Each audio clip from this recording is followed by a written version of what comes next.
বলছি মনে রাখবেন 16 নম্বর সূরা নাহল আয়াত নাম্বার 61। আয়াত নাম্বার কত? 61। আল্লাহ তাআলা বলছেন, বান্দা মৃত্যু যখন তোমার নিকটবর্তী হয়ে যাবে একটা সেকেন্ডও তুমি আগ পিছ করতে পারবে না। আরেকটা আয়াত বলছি আল্লাহ রাব্বুল আলামিন 50 নম্বর সূরা কফ আয়াত নাম্বার 19। আল্লাহ বলছেন, যেদিন সত্য সহকারে মৃত্যু তোমার সামনে এসে উপস্থিত হয়ে যাবে সেদিন তুমি তা থেকে পালিয়ে বেড়াতে পারবে না। সুবহানাল্লাহ। আজকে আমরা মৃত্যু থেকে পালানোর কেমন চেষ্টা করি দেখেন। মৃত্যু থেকে কারা পালায়, কোন ব্যক্তি পালানোর চেষ্টা করে মৃত্যু থেকে একটু দেখেন। এখন আমি যদি আপনাকে বলি আমিও মৃত্যু থেকে পালানোর চেষ্টা করি, আপনিও মৃত্যু থেকে পালানোর চেষ্টা করেন, কারো বিশ্বাস হবে না। সবাই বলবেন, হুজুর মৃত্যু থেকে কি পালানো যায় নাকি? সবাই ধারণা এটা না। আমি বলি, হ্যাঁ, মৃত্যু থেকে আপনি পালানোর চেষ্টা করতেছেন, নিজেকে রক্ষা করার চেষ্টা করতেছেন মৃত্যু থেকে। তবে মৃত্যু থেকে কারা পালায়, মৃত্যু থেকে বাঁচার চেষ্টা কারা করে, সেই সম্পর্কে রব্বুল আলামিন কোরআনুল কারীমের মধ্যে বলছেন। আল্লাহ রাব্বুল আলামিন 78 নম্বর সূরা নাবা আয়াত নাম্বার 27 আল্লাহ তাআলা বলছেন, ইন্নাহুম কানু লা ইয়ারজুনা হিসাবা। মৃত্যু থেকে ওই সমস্ত লোকগুলো পালায় যারা এই দুনিয়ার জমিনে হিসাব নিকাশের আশা করতো না, যারা পরকালে আল্লাহ তাআলার সামনে দাঁড়ানোর ভয় করতো না, ওই সমস্ত লোকগুলো মৃত্যু থেকে পালায়। এবার আপনি বলবেন, হুজুর মৃত্যু থেকে বুঝলাম হিসাব নিকাশের জন্য পালায়, হিসাব নিকাশের ভয় পালা কোন জন্য পালায়?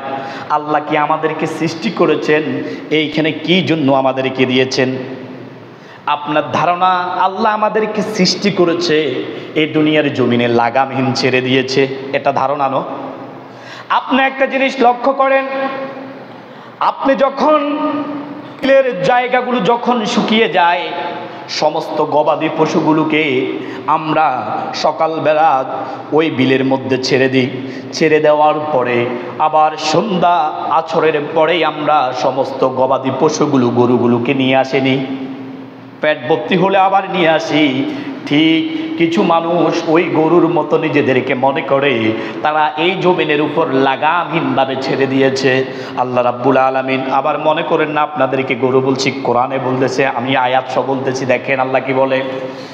রব্বুল আলামিন কোরআনুল কারীমের 75 নম্বর সূরা কিয়ামের 36 নম্বর আয়াতের মধ্যে রাব্বুল আলামিন কত সুন্দর করে কথাগুলো বলতেছেন দেখেন। আয়াহসাবুল ইনসানু আইয়াতরুকা সুদা। মানুষ মনে করে, এই জগতের মানুষগুলো মনে করে আল্লাহ রাব্বুল আলামিন এই জমিনের উপরে তাদেরকে লাগামহীন ছেড়ে দিয়েছে, তাদের থেকে কোনো হিসাব নিবে না, তাদের থেকে কোনো হিসাব নেবে না। লাগামহীন ছেড়ে দিয়েছে। 40 বছর, 50 বছরে, 60 বছরে, 70 বছর, 80 বছর আপনাকে হায়াত দিয়েছে, ওই হায়াতের হিসাব আল্লাহ নিবে না। কিছু মানুষের ধারণা এমন আছে না? আছেন এরকম মানুষ? আছে। এখন আপনি বলতে পারেন, হুজুর তারা কারা? আমি বলবো, যারা নামাজ পড়ে না তারা। আপনি বলতে পারেন, হুজুর আর কোনো ব্যক্তি আছেনি? আমি বলবো, যারা কোরআন মানে না তারা। আপনি যদি বলেন, হুজুর আর কোনো ব্যক্তি আছেনি? আমি বলবো আছে। যারা কোরআন বিরোধীর কথা বলে, যারা সুদের সাথে জড়িত তারা। আপনি যদি বলেন, হুজুর আর কেউ আছেনি? আমি বলবো আছে। যারা সমাজের বিচার পরিচালনা করে কিন্তু কোরআন দিয়ে বিচার পরিচালনা করে না, তারাই হচ্ছে জালেম, তারাই হচ্ছে ফাসিক, তারাই হচ্ছে কাফের, তারাই মৃত্যু থেকে নিজেদেরকে বাঁচার চেষ্টা করে। এবারে আপনি বলতে পারেন, হুজুর বুঝলাম আল্লাহ আমার হিসাব নিবে, আল্লাহ এই জমিনের উপর লাগামহীন আমাকে ছেড়ে দেয় নাই, আল্লাহ আমার হিসাব নেওয়ার জন্য প্রস্তুত। তাহলে আল্লাহ কি বলেন? আপনি আপনার যখন বিলে আপনি ছেড়ে দেন, বিকালবেলা যখন আপনি গবাদি পশু আনার জন্য যান, কত শত শত গরু ছাগলগুলো থাকে বিলের মধ্যে। আপনি যখন বিল থেকে গরুগুলোকে নিয়ে আসার জন্য যান, আপনার গরু কোনটা আপনি সেটা চিনেন না? হ্যাঁ, ছেড়ে দিলে আপনি চিনেন আপনার গরু কোনটা, কিন্তু ওই গরুটাকে আপনি রশি ছাড়া ছাড়েন না, রশিটাকে ছোট করে গলার মধ্যে বেঁধে তারপরে ছেড়ে দেন, নাকি এমনি ছেড়ে দেন? ঠিক আল্লাহ রাব্বুল আলামিন কুরআনুল কারীমের মধ্যে বলছেন আয়াহসাবুল ইনসানু আইয়াতরুকা সুদা, মানুষ মনে করে আমি আল্লাহ তাআলা এই জমিনের উপরে মানুষকে লাগামহীন ছেড়ে দিয়েছি। সুবহানাল্লাহ। মানুষের ধারণা, কিছু মানুষ আছে মনে করে আল্লাহ এই জমিনের উপরে আমাকে লাগামহীন ছেড়ে দিয়েছে, আমার মন যা চায় আমি তা করতে পারবো, কোনো বাধা নাই, কোনো আপত্তি নেই, কোনো হিসাব নিকাশ হবে না, আমাকে এই জমিনের উপরে মৃত্যুবরণ করলে আর কেউ বাঁচাইতে পারবে না, এমন ধারণা আছে না? এই জন্য আল্লাহ রাব্বুল আলামিন কুরআনুল কারীমের 36 নম্বর সূরা ইয়াসিনের মধ্যে রাব্বুল আলামিন বলতেছেন, দেখেন ইয়াসিন সূরা অনেকে আপনার পারিতে কি বলছেন, ইন্না নাহনু নুহিল মাউতা ওয়া নাকতুবু মা কদ্দামু ওয়া আথারাহুম ওয়া কুল্লা শাইইন আহসাইনাহু ফি ইমামিম মুবিন। আল্লাহ বলতেছেন, বান্দা আমি তোমাকে মৃত্যু দিব, আবার আমি আল্লাহ রাব্বুল আলামিন তোমাকে জীবিত করব। সুবহানাল্লাহ। আমি তোমাকে মৃত্যু দিব, আবার তোমাকে আমি জীবিত করব। আবার রাব্বুল আলামিন বলছেন, মা কদ্দামু ওয়া আসারহুম, তুমি তোমার এই দুনিয়ার জমিনের উপর থেকে কি আমল আমার কাছে পাঠিয়েছিলে, কি আমল আমার জন্য তুমি ব্যাংক ব্যালেন্স করেছিলে, সেটার হিসাবও আমার কাছে আছে। সুবহানাল্লাহ। আপনি আজকে মসজিদে উপস্থিত আছেন, এই হিসাব কি আল্লাহর কাছে আসেনি? হ্যাঁ, এবারে আপনি বলতে পারেন, হুজুর আল্লাহ কি আমার সব হিসাব রাখেনি? আপনার প্রশ্ন আসে না? ওই যে বিলের গরু, আপনার গরু কোনটা আপনি জানেন? আমার আল্লাহ তাআলা বলছেন, লাকাদ খালাকনাল ইনসান, তামাম জগতের সমস্ত মানুষগুলোকে সৃষ্টি করেছেন কে? আল্লাহ। ওই আল্লাহ বলতেছেন, বান্দা আমি তোমাকে সৃষ্টি করেছি, তোমার গতিবিধি আমি জানি, তোমার চালচলন আমি জানি, তোমার চোখ কি বলে আমি সেটা জানি, তোমার অন্তর কি বলে আমি সেটা জানি, তোমার পা কি বলে সেটা আমি জানি। এখন আপনার প্রশ্ন হতে পারে, হুজুর বুঝলাম আল্লাহ আমাকে সৃষ্টি করেছে, তাইলে আল্লাহ তাআলা কি আমার সব কিছু জানে? প্রশ্ন আসে না? আল্লাহ তাআলা কুরআনুল কারীমের সূরা কাফের মধ্যে বলতেছেন, ওয়া না'লামু মা তুওয়াসউইসু বিহি নাফসু, বান্দা তোমার এই ঘাড়ের মধ্যে নয়, শুধু তোমার অন্তরের মধ্যে যে ওয়াসওয়াসা আসে, তুমি মুখ দিয়ে বাইরে করার পূর্বে যেটা তোমার অন্তরে থাকে সেটাও আমি জানি। সুবহানাল্লাহ। তাইলে আপনি কোন কথা থেকে বাঁচতে পারবেন? আল্লাহ বলতেছে, বান্দা বি ওয়াসওয়াসা বিহি, তোমার অন্তরে যে ওয়াসওয়াসা আসে, তোমার কলবের মধ্যে, তোমার হৃদয়ের মধ্যে যে ওয়াসওয়াসা আসে সেটাও আমি জানি। সুবহানাল্লাহ। তাইলে আপনি কোন কথা চিন্তা করবেন? এখন আপনি বলতে পারেন, হুজুর আমরা বুঝলাম আল্লাহ আমাদের সব কিছু জানেন, এখন আমাদের প্রশ্ন হলো আল্লাহ তাআলা কোথায় থাকেন? যেহেতু আল্লাহ সব খবরে রাখেন, প্রশ্ন আসে না? একটা প্রশ্ন আসে না, আল্লাহ কোথায় থাকেন? তাহলে আমার আল্লাহ তাআলা পরের অংশে বলছেন, ওয়া নাহানু আকরাবু ইলাইহি মিন হাবলিল ওয়ারিদ, বান্দারে আমি তোমার একবারে গারের রগের চাইতেও কাছে। সুবহানাল্লাহ। কি আল্লাহ পেয়েছেন দেখেন, যে আল্লাহ আপনার সমস্ত কিছু জানে, যে আল্লাহ আপনার অন্তরের ভিতরে কি হচ্ছে না না হচ্ছে সেটা জানে, যে আল্লাহ আপনার ঘাড়ের রগের চাইতেও একেবারে কাছে, সেই আল্লাহকে কেমনে মানুষ বলে থাকে আমার বুঝে আসে না, আমার বুঝে আসে না। সে আল্লাহকে কেমনে মানুষ বুঝে বলে থাকে, সে আল্লাহর হুকুমগুলো কেন মানুষ মানে না, আমার বুঝে আসে না। তোমার মৃত্যু হবে, তোমার মৃত্যু হবে, একটা সেকেন্ডও তুমি হেরফের করতে পারবে না। এবারে আপনি বলতে পারেন, হুজুর বুঝলাম আল্লাহ আমার সব খবর রাখে, আল্লাহ আমার কাছে আছে, আল্লাহ ছাড়া আর কোনো ব্যক্তি কি আমার খোঁজ রাখে? প্রশ্ন আসে না? বুঝলাম আল্লাহ সাক্ষী, আর কোনো সাক্ষী আসেনি, এরকম একটা প্রশ্ন আসেনি। তাইলে প্রশ্নের উত্তর নেন কোরআন থেকে। আমার আল্লাহ তাআলা বলতেছেন, রব্বুল আলামিন বলতেছেন, ইয ইয়াতালাক্কাল মুতালাক্কিয়ানি আনিল ইয়ামিনি ওয়া আনিশ শিমালি কঈদ। আমার আল্লাহ বলতেছেন, বান্দারে আমি ছাড়াও তোমার কাছে দুইজন ফেরেশতা আমি নিযুক্ত করে দিয়েছি। সুবহানাল্লাহ। এখন আপনি প্রশ্ন বলতে পারেন, হুজুর তারা থাকে কোথায়? একটা প্রশ্ন আসে না? ওই ফেরেশতাগুলো আমার যেহেতু আমি দেখি না, তাহলে তারা থাকে কোথায়, কোন অবস্থায় আছে? বুঝলাম আল্লাহ ঘাড়ের রগের কাছে আছে, তাইলে আল্লাহকে তো দেখি না, বিশ্বাস করি না। তাহলে ফেরেশতারা কোথায় আছে? আল্লাহ বলতেছেন আনিল ইয়ামিনি ওয়ানিশ শিমালি কঈদ। বান্দা একজন তোমার ডানে, একজন তোমার বামে, সব কিছু লিপিবদ্ধ করতেছে। সুবহানাল্লাহ। এবার আপনি বলতে পারেন হুজুর, তারা যদি আমার সব কিছু লিপিবদ্ধ করে দেয়, বুঝলাম দুইজন ফেরেশতা আমার জন্য প্রস্তুত, একজন আমার ডানে, একজন আমার বামে, এবং আমি জানি আমার আল্লাহ আমার কাছে, আল্লাহর নাম আমি জানি আল্লাহ, নাকি আল্লাহর 99টি গুণবাচক নাম আছে, তার মধ্যে আমরা বেশি ডাকি আল্লাহ বলে। সুবহানাল্লাহ। এবারে আপনি বলতে পারেন ওই দুইজন ফেরেশতার নাম কি? একটা প্রশ্ন আসে না? এবারে আপনি যান 82 নম্বর সূরা ইনফিতর। কত নম্বর সূরা? 82 নম্বর সূরা ইনফিতর। আল্লাহ রাব্বুল আলামিন কত সুন্দর করে বলতেছেন কিরামান কাতিবিন। তারা হচ্ছে সম্মানিত দুইজন লেখক। কয়জন? দুইজন লেখক, সম্মানিত দুইজন লেখক। এবারে আপনি বলতে পারেন হুজুর, তারা কি আমার সব খবর রাখে নাকি? প্রশ্ন আসে না? ওই ফেরেশতা পরের আয়াতে আল্লাহ তাআলা বলছেন ইয়ালামুনা মা তাফআলুন। বান্দা তুমি ছোট কথা বলো সেটাও আল্লাহ জানে, তুমি মুখ থেকে কথা বাহির করার পূর্বে আমার আল্লাহ সেটা লিপিবদ্ধ করে রাখে। সুবহানাল্লাহ। এবারে আপনি বলতে পারেন হুজুর, আমার আরেকটা প্রশ্ন হয়। কি প্রশ্ন? এত জীব জন্তু আছে, মানুষ আছে, সবার ব্যাপারে কি আল্লাহ নিযুক্ত রাখছে নাকি? প্রশ্ন আসে না? আমার আল্লাহ তাআলা সেই কথাও রব্বুল আলামিন 86 নম্বর সূরা তারিকের 4 নম্বর আয়াতের মধ্যে বলছেন ইন কুল্লু নাফসিন লাম্মা আলাইহা হাফিজ। বান্দারে আমি তামাম জগতের যত প্রাণী আছে সমস্ত প্রাণীর জন্য আমি আল্লাহ তাআলা পাহারাদার নিযুক্ত করে দিয়েছি। সুবহানাল্লাহ।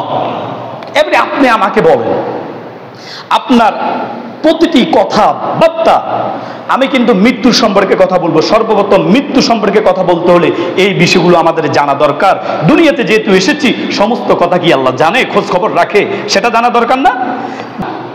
আল্লাহ তাআলা ফেরেশতাদের সাথে কথা বলছে, হে ফেরেশতা, আমি এই দুনিয়ার জমিনে আমার প্রতিনিধি পাঠাইতে চাই, আমার খলিফা বানাইতে চাই। ফেরেশতারা বলল আল্লাহ, সূরা বাকারার কথা। ফেরেশতারা বলল আল্লাহ, আপনি কি আপনার জমিনের মধ্যে এমন কাউকে পাঠাবেন যারা এই জমিনের মধ্যে মারামারি করবে, রক্তপাত করবে, কাটাকাটি করবে, রাহাজানি করবে? আপনি কি এমন কাউকে পাঠাবেন? তখন আল্লাহ বলল বান্দা, ফেরেশতারা, আমি যা জানি তোমরা তা জানো না, আমি যেটা জানি তোমরা সেটা জানো না। আমার বান্দারা কি করবে না না করবে সেটা আমি জানি। আর বান্দা যখন আল্লাহকে সিজদা দেয় তখন আল্লাহ ফেরেশতাদেরকে বলে, দেখো তোমরা বলেছো আমি এই বান্দা যেন সৃষ্টি না করি, ওই বান্দা আমাকে সিজদা দেয়। আর বান্দা যখন করেনি, বান্দা খারাপ কাজ করেনি। আজকে দেখেন সারা পৃথিবীর মধ্যে আপনি ফিলিস্তিনের জমিনের দিকে একটু লক্ষ্য করেন। গত কয়েকদিন আগে ফিলিস্তিনের জমিনের যুদ্ধবিরতি ঘোষণা করেছে। যুদ্ধবিরতি ঘোষণার পরেও বড় বড় জাতি, আল্লাহর নিকৃষ্ট জাতি, ওই ইহুদি জাতি কি করছে? আবার তারা যুদ্ধবিরতি লঙ্ঘন করে ওই যে ফিলিস্তিনের জমিনের মধ্যে আবার তারা বোমা বর্ষণ করে হাজার হাজার ছেলে মেয়েদেরকে শেষ করে দিয়েছে। আল্লাহ তাদেরকে জান্নাতের মেহমান বানাক, আমরা বলি আমিন।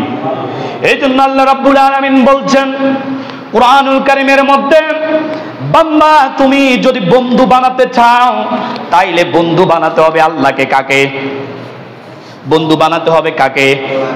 আমরা কি আল্লাহকে বন্ধু বানাইনি? আল্লাহকে কি আমরা বন্ধু হিসেবে গ্রহণ করিনি? স্যার, কে কি আল্লাহকে বন্ধু হিসেবে গ্রহণ করছেন বলেন? আলহামদুলিল্লাহ। এবারে আপনি বলেন, আমরা এতগুলা মানুষ, আমি একজন ব্যক্তির হাত দেখেছি আল্লাহকে বন্ধু হিসাবে গ্রহণ করেছে, আর আমরা কাউকে আল্লাহকে বন্ধু হিসাবে গ্রহণ করতে পারি নাই। তাইলে এবার আপনি আমাকে বলেন, যে আল্লাহ আপনাকে সৃষ্টি করেছে সেই আল্লাহই তো আপনার কাছে যেতে হবে নাকি? সেই আল্লাহর কাছে আপনাকে যেতে হবে না? না, কে কে যাবেন না? একটু আমাকে হাত তুলে দেন, দেখান। মৃত্যুবরণ করবেন না কে কে? হ্যাঁ, কার মৃত্যু বরণ করার ইচ্ছা নাই? আছে এরকম কেউ আছে? হ্যাঁ, সবাই মৃত্যুবরণ করতে হবে, হবে না? বন্ধু সম্পর্কে আল্লাহ তাআলা কি বলতেছেন কুরআনুল কারীমের মধ্যে 5 নম্বর সূরা, সূরা মাইদা, রব্বুল আলামিন 56 নম্বর আয়াতে বলছেন ওয়া মাইয়াতাওয়াল্লাল্লাহা ওয়া রাসূলাহু ওয়াল্লাযীনা আমানু ফাইন্না হিজবাল্লাহি হুমুল গালিবুন। আল্লাহ বলতেছে তিনজনকে, কয়জনকে? এক আল্লাহকে, দুই তার রাসূলকে, তিন ইমানদারকে। যারা বন্ধুরূপে গ্রহণ করবে তারাই সফল, আর যারা আল্লাহকে বন্ধুরূপে গ্রহণ করবে না তারা কখনো সফল হতে পারবে না। এবারে আপনি বলতে পারেন, হুজুর আপনি ওই যে আমি বলছিলাম আমাদের পূর্বে এই জমিনে জিন জাতি বসবাস করেছিল, আজকে জিন জাতি এই জমিনের উপরে আল্লাহর অবাধ্য আচরণ করার কারণে আল্লাহ তাদেরকে শেষ করে দিয়েছে। তবে তারা আছে, এখনো শেষ হয় নাই। তারপরে মানুষ জাতিকে পাঠিয়েছে, কিন্তু মানুষ জাতিকে আল্লাহ তাআলা উত্তম বলে ঘোষণা করেছে। সেই মানুষ জাতি আজকে সবচেয়ে নিকৃষ্ট কাজ করেনি, করে না? আপনি দেখেন বর্তমান আমরা এমন এক যুগে আছি, এমন এক জামানার মধ্যে আছি, এমন একটা সময়ের মধ্যে আছি, মোবাইলটা হাতে নিলে আমরা দেখতে পারি কোন জায়গায় কি হয়, কোন মানুষকে কোন কারণে হত্যা করা হচ্ছে। যাকে মারা হচ্ছে সেই জানে না কোন কারণে তাকে মারা হচ্ছে, আর যে মারতেছে সেও জানে না কোন কারণে তাকে মারতেছে। হাদিসের মধ্যে এসেছে এমন একটা যুগ আসবে, এমন একটা জমানা আসবে যখন মানুষ জানবে না কোন কারণে তাকে হত্যা করা হয়েছে, হত্যাকারী জানবে না কোন কারণে তাকে হত্যা করা হচ্ছে। আজকে আমরা সেই যুগের মধ্যে আছি, আসেনি? উপর থেকে নির্দেশ আসে অমুককে গায়েল করে ফেলাও, শেষ করে ফেলাও, হত্যা করে ফেলাও।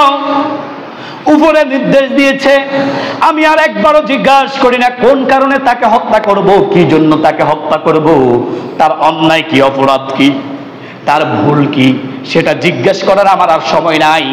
আমাকে উপর থেকে ফোন দিয়েছে, আমি সাথে সাথে গিয়ে 10-12 জন মিলে তাকে শেষ করে দিচ্ছি না? আপনি দেখেন গত কয়েকদিন আগে একজন বিশ্ববিদ্যালয়ের ছাত্রকে হত্যা করা হয়েছে। হত্যা কেন করা হয়েছে? আমি কিন্তু এর আগের সপ্তাহ নারীর ছলনা নিয়ে কথা বলছিলাম, মনে আসেনি আপনাদের? নারীর ছলনা বড় মারাত্মক। একজন নারী ওই যে ছেলেটাকে হত্যা করা হয়েছে ওই ছেলেটাকে পছন্দ করত, এবং ওই মেয়েটা আরেকটা পুরুষের সাথে সম্পর্ক ছিল। সম্পর্ক থাকার কারণে ওই মেয়েটার প্রেমিক জানতে পারলো মেয়েটা অমুক ছেলেকে পছন্দ করে, নাম মাহি নাকি কি হবে, মাহির। ওই ছেলেটাকে তারা সবাই মিলে এক ফন্দি এঁটে তাকে হত্যা করে ফেলেছে। হত্যা করে এখন হত্যার দায় নিবে কে? হত্যার দায় কেউ তো নিবে না। এখন দাড়ি টুপি দেখলে কয় তারা হত্যা করেছে, দাড়ি টুপি ওলার দোষ। হত্যা করেছে নারী কেলেঙ্কারির কারণে, দোষ দেয় দাড়ি টুপিওয়ালাদেরকে। এমনও জালেম বাংলার জমিনে আসেনি? আছে। আপনি দেখবেন সমাজের মধ্যে ভুল যে বেশি করে সেই সমাজের বিচারক, বুঝেন না মনে? সমাজের মধ্যে যে অন্যায় বেশি করে, পাপ যে বেশি করে, খারাপ কাজ যে বেশি করে, মানুষের প্রতি জুলুম যে বেশি করে, সেই সমাজের বিচারক আসেনি? আছে না? আছে। ওই বিচারক নিজের পাপ দেখে না চোখে, অন্যের পাপ চোখে দেখে। আর সফল তো সেই ব্যক্তি, কল্যাণকামী তো সেই ব্যক্তি, যেই ব্যক্তি নিজের চোখে নিজেকে ছোট করতে পারে, যেই ব্যক্তি নিজের চোখে নিজেকে ছোট করতে পারে, মানুষের চোখে সেই নিজেকে বড় মনে করে। নিজের চোখটার মধ্যে তুমি যদি ছোট হয়ে যেতে পারো, মানুষের চোখের মধ্যে তুমি বড় হয়ে যাবে। সুবহানাল্লাহ। আজকে আমাদের কথা হচ্ছে জোর করে আমি মানুষের চোখের বড় হব, এরকম আছে না? আমি জোর করে আমার সালাম আদায় করব, আমি জোর করে আমাকে নেতা বলে ডাকার জন্য তোমাকে তাগিদ দিব, আমি জোর করে তোমাকে অন্যায় করার জন্য প্রাধান্য দিব, এরকম আছে না? আছে। এবারে আল্লাহ তাআলা কোরআনুল কারীমের মধ্যে কত সুন্দর করে বলছেন, দেখেন, يا معشر الجن والإنس إن استطعتم أن تنفذوا من أقطار السماوات والأرض فانفذوا لا تنفذون إلا بسلطان। আল্লাহ বলছেন, হে জিন জাতি, হে মানব জাতি, আল্লাহ বলছেন ওই জিন জাতি ও মানুষ জাতি আমি আল্লাহ তাআলা এই জমিনের উপরে, আমি আল্লাহ তাআলার গোটাটা পৃথিবীর উপরে আমার আসমান ছাড়া যদি দ্বিতীয় কোথাও আসমান পাও, গিয়ে সেইখানে বসবাস করো। এরকম কোন আসমান আছে আর আল্লাহর আসমান ছাড়া? আল্লাহ তাআলা বলছেন, হে মানব জাতি, জিন জাতি, তোমরা যারা এই জমিনের উপরে ফিতনা ফাসাদ করো, মারামারি করো, ক্ষমতার দাপট দেখাও, মানুষদেরকে উপরে জুলুম করো, আজকে আমার এই জমিনের উপরে আসমান ছাড়া আর কোন দ্বিতীয় আসমান আছে কিনা খুঁজে বাইর করো। পাবেন? আল্লাহর আসমান ছাড়া আর কোন আসমান আছে? আছে? আল্লাহ আপনাকে সৃষ্টি করেছে, আল্লাহ আপনাকে সৃষ্টি করেছে। আল্লাহ তাআলা বলছেন, ওয়ালাকাদ খালাকনাল ইনসান, আমি মানুষকে সৃষ্টি করেছি, আমি মানুষের গতিবিধি জানি। জানেন আল্লাহ? আল্লাহ মানুষের গতিবিধি জানে, কিন্তু মানুষ সেটা মানতে নারাজ। নারাজ না? মানুষ মনে করে আমাকে এই জমিনের উপরে ছেড়ে দিয়েছে লাগামহীন ভাবে, আমার কোনো হিসাব নিকাশ হবে না, আমি কোনো মৃত্যুবরণ করব না। দুনিয়াতে আমি যত পাপ করি না কেন, অন্যায় করি না কেন, জুলুম করি না কেন, নির্যাতন করি না কেন, সুদের সাথে জড়িত হই না কেন, পাপের সাথে জড়িত হই না কেন, জিনার সাথে জড়িত হই না কেন, মানুষের উপর ক্ষমতা প্রয়োগ করি না কেন, আমার এগুলোর কোনো হিসাব দিতে হবে না। এরকম মানুষ আছে না? আছে। মানুষ মনে করে আল্লাহ তাআলা তাকে লাগামহীন ছেড়ে দিয়েছে। ওই যে আল্লাহ রাব্বুল আলামিন সূরা ৭৫ নম্বর সূরা কিয়ামের ৩৬ নম্বর আয়াতের মধ্যে বলছেন, আয়াহসাবুল ইনসানু আইয়াতরুকা সুদা, মানুষ মনে করে আল্লাহ তাআলা তাকে লাগামহীন ছেড়ে দিয়েছে, যা মন চায় জমিনের উপরে করো, মৃত্যুর পর তার আর কোনো হিসাব নিকাশ হবে না। এদের ধারণা হচ্ছে, এই ধারণা হচ্ছে তাদের যারা আল্লাহ তাআলার হিসাব নিকাশের আশা করে না। সূরা নাবার মধ্যে আল্লাহ তাআলা বলছে ২৭ নম্বর আয়াতে, ইন্নাহুম কানু লা ইয়ারজুনা হিসাবা, তাদের ধারণা তাদের কোনো হিসাব নিকাশ হবে না। যারা পাপ করে, অন্যায় করে, মানুষের সাথে খারাপ আচরণ করে, তাদের চিন্তা হচ্ছে আমার কোনো হিসাব নিকাশ হবে না। আছে না এরকম? আসেনি? আমাদের মধ্যে অনেক আছে। আমি এবারে আসেন, মৃত্যু যখন উপস্থিত হয়ে যাবে, এতক্ষণ আপনি জমিনের উপরে ঘোরাফেরা করেছেন, মন যা চায় তা করেছেন। এবারে আসেন, আল্লাহ তাআলা কি বলছেন? মৃত্যু উপস্থিত হলে তার সম্পর্কে আপনি কি বলবেন যখন মৃত্যুটা আপনার কাছে এসে যাবে? আল্লাহ রাব্বুল আলামিন ৬ নম্বর সূরা আনআম আয়াত নাম্বার ৬১ আল্লাহ তাআলা বলছেন, হাত্তা ইযা জাআ আহাদাকুমুল মাউতু তাওয়াফাত, আল্লাহ তাআলা বলছেন যখন কারো মৃত্যু, কোনো ব্যক্তির, আহাদা একজন ব্যক্তির মৃত্যু উপস্থিত হয়ে যায়, কারো মৃত্যু উপস্থিত হয়ে যায়, তখন সে কি বলে? আপনি দেখেন অপর সূরা কুরআনুল কারীমের মধ্যে আল্লাহ তাআলা সূরা মুনাফিকুনের মধ্যে বলতেছেন, হাত্তা ইযা জাআ আহাদাহুমুল মাউত ক্বালা রাব্বিরজিউন, যখন কারো মৃত্যু এসে যায় তখন সে বলে, আল্লাহ আমাকে আবার তুমি আরেকবার আমাকে দুনিয়াতে পাঠিয়ে দাও। যখন জালেমদের মৃত্যু এসে যাবে, যারা জমিনে জুলুমবাজি ছিল, নামাজ পড়ে নাই, ইসলামের হুকুমগুলো পালন করে নাই, কোরআনের আইনগুলো বাস্তবায়ন করার চেষ্টা করে নাই, যারা আল্লাহ তাআলার হুকুমগুলোকে বাস্তবায়ন করার জন্য বাধা দিয়েছে, যারা আল্লাহ তাআলার কথাগুলো বলার জন্য বাধা দিয়েছে, ওই সমস্ত জালেমগুলো মৃত্যুর সময়ে বলবে, ক্বালা রাব্বিরজিউন, হে আল্লাহ আমাকে আরেকবার দুনিয়াতে পাঠান। কোথায় পাঠান? দুনিয়াতে পাঠান। প্রশ্ন, সেই ব্যক্তি এমন কথা কেন বলবে? প্রশ্ন আসে না? মৃত্যুর সময় মানুষ এই কথা কেন বলবে? কোন কারণে বলবে? দেখেন আল্লাহ তাআলা বলছেন কুরআনুল কারীমের ১০৩ নম্বর সূরা আসর আয়াত নাম্বার ১-২, সে কেন এই কথা বলবে? আল্লাহ তাআলা বলছেন, ওয়াল আস ইন্নাল ইনসানা লাফি খুস, আল্লাহ বলছেন সময়ের কসম। কিসের কসম? ইন্নাল ইনসানা লাফি খুস, নিশ্চয়ই তামাম জগতের যত মানুষ আছে সবাই ক্ষতির মধ্যে আছে। কিসের মধ্যে? ক্ষতির মধ্যে আছে। আওয়াজ করেন না কেন? কিসের মধ্যে আছে? ক্ষতির মধ্যে আছে। সর্বপ্রথম আল্লাহ বলছেন আওয়াল আস, সময়ের শপথ কসম করেছে। কে করেছে? আল্লাহ। সময়ের কসম কেন করেছে? একজন বরফ বিক্রেতা বরফ বিক্রি করতেছে, বরফ বিক্রি করতেছে, আর বাজারের মধ্যে বরফ বিক্রি করতে করতে চিল্লাইতেছে যে এমন কে আছো, আমার পুঁজি গলে যাওয়ার পূর্বে আমার পুঁজিটাকে সংগ্রহ করে দাও, আমার পুঁজি গলে যাওয়ার পূর্বে আমাকে আমার মূলধনটা ফিরিয়ে দাও।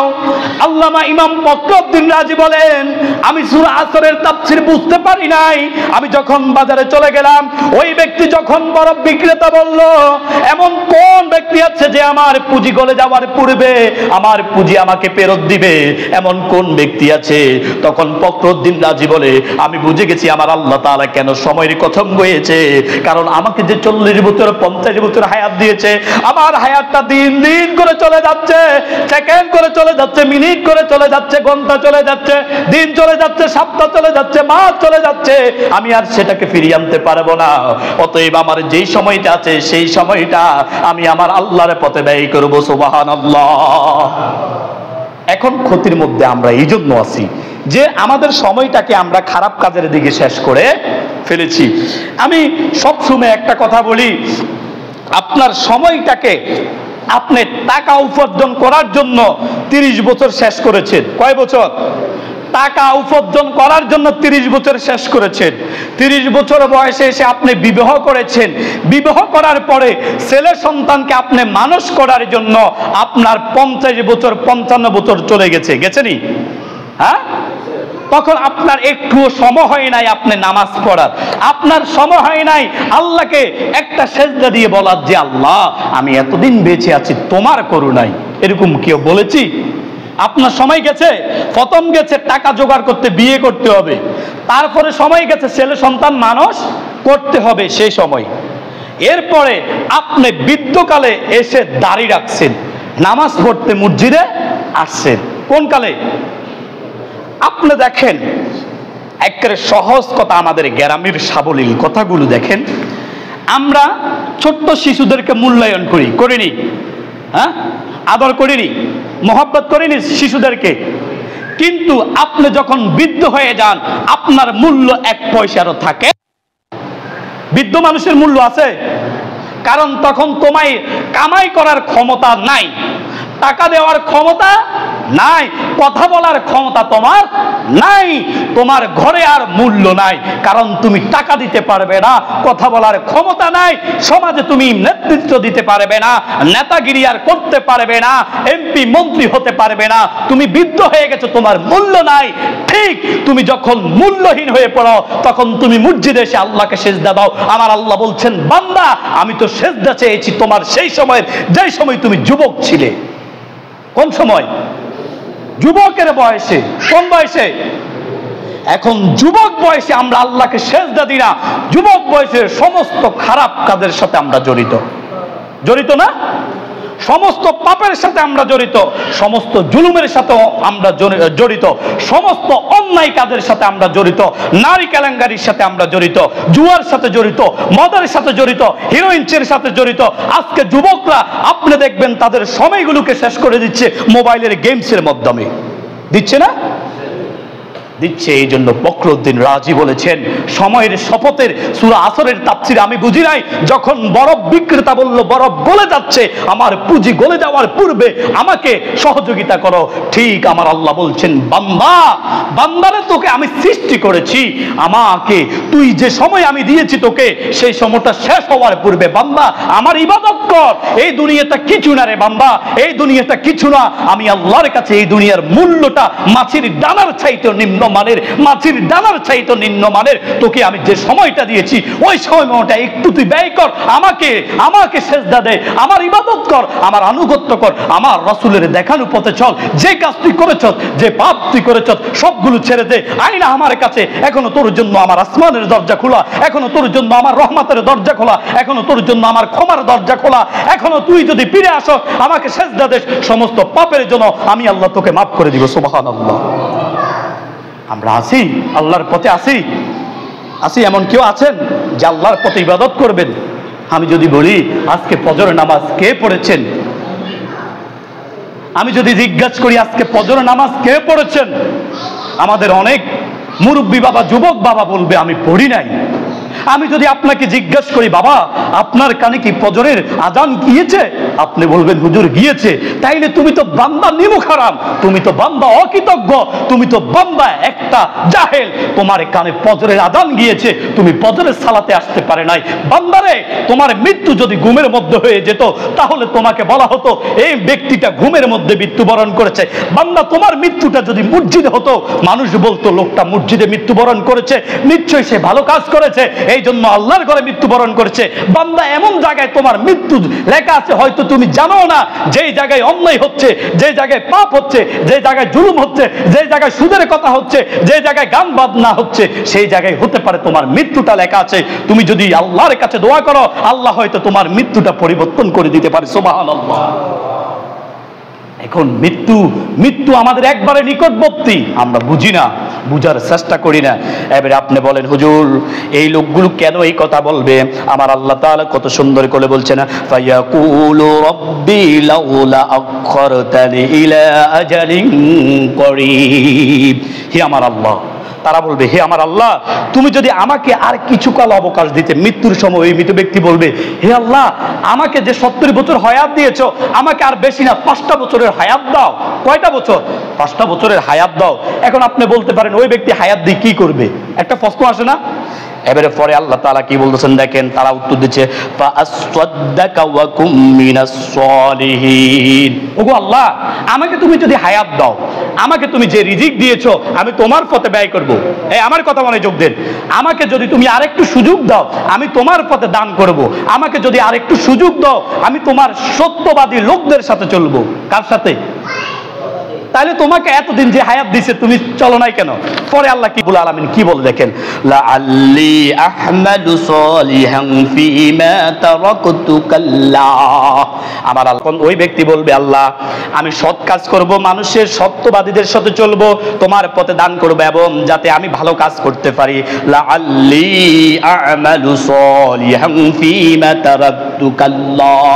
সে বলবে কাজ করতে পারি, আমি যা আগে করতে পারি নাই।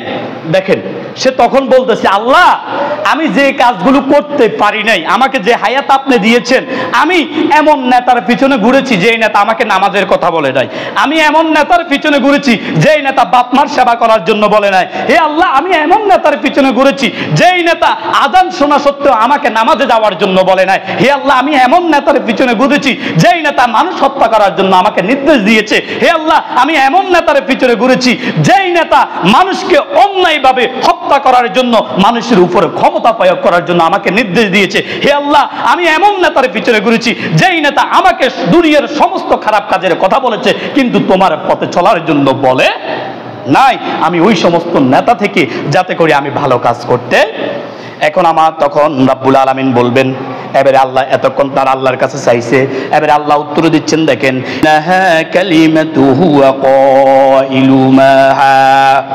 তখন আল্লাহ বলবেন, আল্লাহ তখন তাদের উত্তর দিবেন, এটা হচ্ছে তাদের মুখের কথা। কিসের কথা? এটা হচ্ছে তাদের মুখের কথা। তারা দুনিয়াতে গেলে আবার সমস্ত অন্যায় কাজের সাথে জড়িত হবে। কিসের সাথে?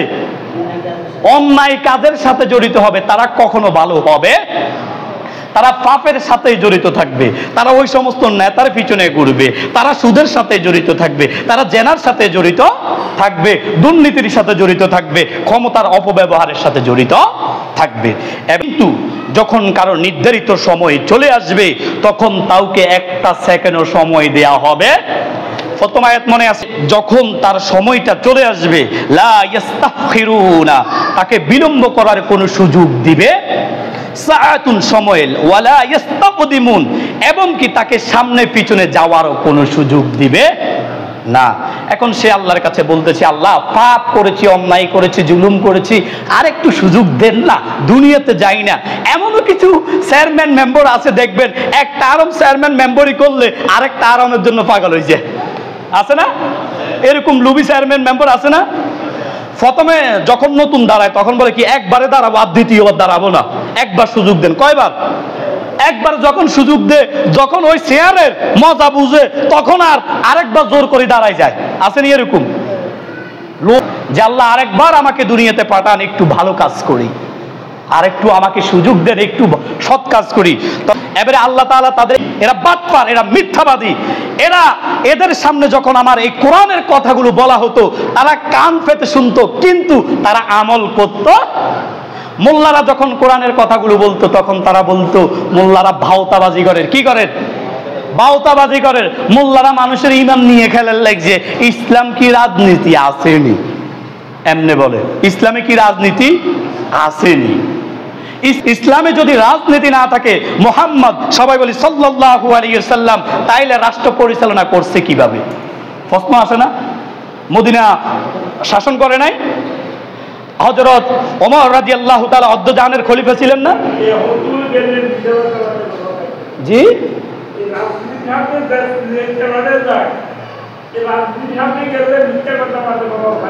এই তো, এই জন্য তো তারা যখন মৃত্যুটা চলে আসে তখন বলে আল্লাহ আর একটু সুযোগ দেন না, আর একটু সুযোগ দেন না, আবার জমিনের উপরে যাই না, আবার একবার সুযোগ দেন না, জমিনের উপরে যাই, আপনার ইবাদত করব, আপনার আনুগত্য করব। আমার আল্লাহ তো উত্তর দিচ্ছে এরা মিথ্যাবাদী, এরা জমিনের উপরে গেলে ইবাদত করবে না, আবার ওই 2 নম্বর নেতার পিছনে ঘুরবে, আবারও মদখোর নেতার পিছনে ঘুরবে, আবারও জেনাখোর নেতার পিছনে ঘুরবে তারা। ঠিক কিনা? এবারে দেখেন তাদের সম্প্রদায় সম্পর্কে আল্লাহ কি বলছেন কোরআনের মধ্যে, পুরা নেতার গোষ্ঠী সম্পর্কে আল্লাহ কি বলছেন। কোরআন কি আমি বানাইছি? হ্যাঁ, দেখেন আল্লাহ কি বলছেন পুরা নেতার সম্পর্কে। আল্লাহ তাআলা বলছেন ক্বালু রাব্বানা গালাবাত আলাইনা শিকওয়াতুনা ওয়া কুননা কওমান দাল্লিন। তারা বলতেছে আল্লাহ আমাদেরকে গোমরাহির মধ্যে তারা নিক্ষেপ করেছে। ওই সমস্ত নেতাগুলো আমাদেরকে চতুর্দিকে বেষ্টন করে রেখেছে। যখন কোরআনের কথাগুলো বলতো আমাদেরকে বলতো কোরআনটা শুধু নামাজের জন্য, আমাদেরকে বলতো কোরআনটা শুধু মৃত ব্যক্তির জন্য, আমাদেরকে বলতো এই কোরআনটা শুধু খতমের জন্য, আমাদেরকে বলতো এই কোরআনটা দোয়ার জন্য, আমাদেরকে বলতো এই কোরআনটা ভাই বোনের জন্য, এই কোরআনটা জার ফুকের জন্য। আমাদেরকে তারা কোরআনের হুকুমগুলো বাস্তবায়ন করতে দেয়, আমাদেরকে তারা সবাই গোমরাহ করছে। আল্লাহ আজকে তাদেরকে ধরেন, আজকে তাদেরকে ধরেন। এবারে আপনি বলতে পারেন সূরা ইয়াসিনের 12 নম্বর আয়াত আপনি খুলে দেখেন, আল্লাহ তাআলা বলছেন ওয়াজআলনা মিন বাইনি আইদিহিম সাদ্দাও ওয়া মিন খালফিহিম সাদ্দাও ফাআগশাইনাহুম লা ইউবসিরুন। 9 নম্বর আয়াত কত সুন্দর করে আল্লাহ তাআলা বলছেন এরা কখনো ঈমান আনবে না। এদের সামনে একটা দেওয়াল আছে, সামনে নেতা আছে। কে আছে? দেওয়ালটার নেতা। তারপরে বলছে আমি আল্লাহ তাদেরকে চতুর্দিকে বেষ্টন করে দিয়েছি, তারা ঈমান আনবে। অতএব মৃত্যুর সময় তুমি তওবা করলে কবুল হবে। অতএব তওবা করার সুযোগ এখনই আছে, যা আল্লাহ দিয়েছেন তাই গ্রহণ করো। অযথা এমন মানুষের পিছনে ঘুরিও না। তোমার মৃত্যুর সময় জায়নাজার দোয়াটা কিন্তু মোল্লা পড়ে। কে পড়ে? আমি শেষ একটা